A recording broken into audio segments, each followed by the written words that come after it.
Leg piece রয়েছে, এর জন্য তন্দুরি হবে। এগুলো কাটবো ছুরি দিয়ে। দেখতে থাকো ভিডিওটা।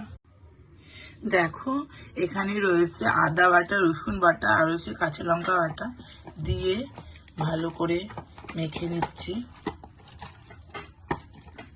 যেহেতু অনেকটাই মাংস আছে, 500 550 যাই হোক, কতটা হবে আমি অত ঠিক পরিমাণ জানি না।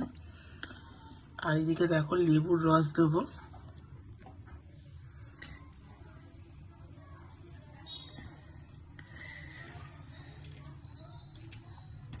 এই লেবুর রসটা দিয়ে দিচ্ছি।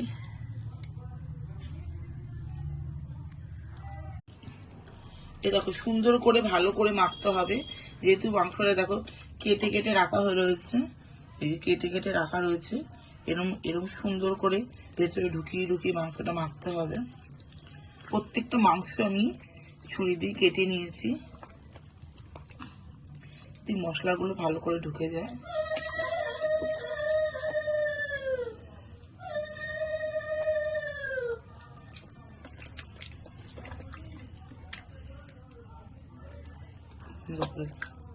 বন্ধ করে দাও। এদিকে বাটার দেওয়া হচ্ছে তন্দুরি গুলোতে।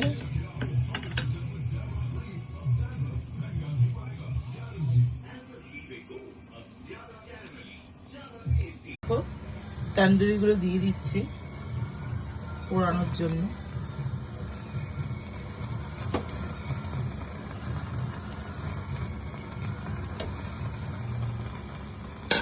এইটাই স্পেশাল।